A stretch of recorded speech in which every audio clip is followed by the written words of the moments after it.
Why are some Israelis pushing the idea of conquering more foreign land?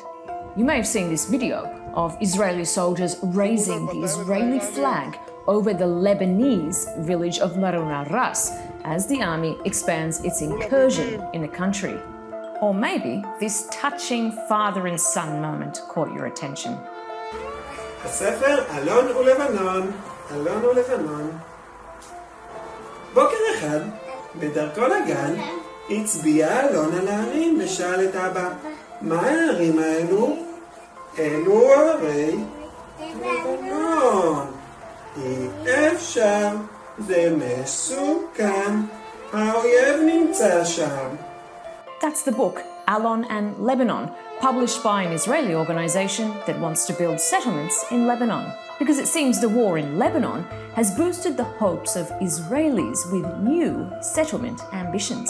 One organization's already come up with a proposal, and they've changed the names of these Lebanese villages to Hebrew ones. You see, there's an even bigger picture here. The idea of Greater Israel. That's the claim that God promised the, quote, children of Israel, not only Israel, but the West Bank, Gaza, all of Lebanon, all of Jordan, most of Syria, parts of Iraq, Egypt, Saudi Arabia, and even a tiny bit of Turkey. It's often dismissed as a fringe fantasy, but is it?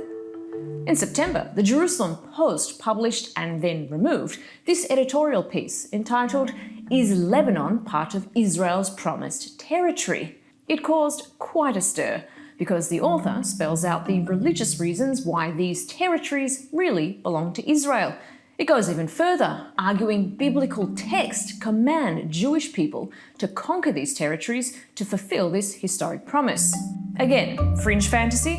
Well, not really. While the concept has religious origins, the politics originate from Zionism and the European project at the turn of the 20th century to help Jewish people migrate to what was then historic Palestine. Some in the Zionist movement envisioned the lands under the British mandate would be part of a new Jewish state. But another mainstream Zionist idea was that other areas should become Israel, including historic Palestine and Transjordan. Look familiar? It might do. Because that's the map on this podium, where Israel's finance minister and chief settler, Bezalel Smotrich, is speaking. He's repeatedly raised the Greater Israel plan. אני רוצה מדינה יהודית. שזה אומר מה? מדינה יהודית. זה נורא נורא מורכב. זו מדינה שמתנהגת לפי עולם הערכים של העם היהודי. הריבונות של ישראל מתחילה בים ונגמרת בנהר. בשלב הזה, או שבעצם אנחנו גם יוצאים את עבר הירדן, בשלב הבא? בסדר, לאט לאט. כתוב בחז"ל שעתידה ישראל, עתידה ירושלים, להתרחב עד דמשק. רק ירושלים, עד דמשק. Now, Smotrich is often dismissed as a radical, but building settlements is a key part of this Greater Israel plan, and it's actually the law. In 2018, the Israeli Knesset passed what's known as the Nation-State of the Jewish People law, enshrining the development of Jewish settlements as a national value. It also defined Israel as an exclusively Jewish state where only Jewish people have the right to statehood.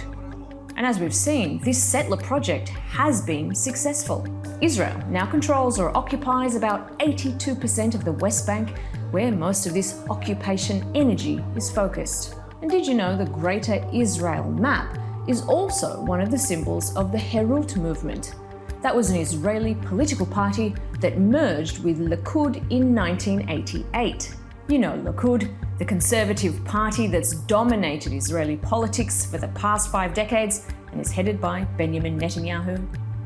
And again, it's not like Israel taking over territory is all that wild. In 1967, Israel doubled its territory after the Six-Day War, and although it was forced to give back parts of the Sinai to Egypt, it still occupies the Syrian Golan Heights and the West Bank. Then in 1982, Israel invaded southern Lebanon and occupied it for 18 years. Israel used to also have 21 settlements in Gaza until they were dismantled in 2005. But the war there has reinvigorated Israelis who want to go back. There are even people trying to sell real estate there, establishing Greater Israel a bit at a time, or even reoccupying parts of countries like Lebanon might sound a bit far-fetched. But as the war on Gaza has shown, just about anything is possible when the world looks away.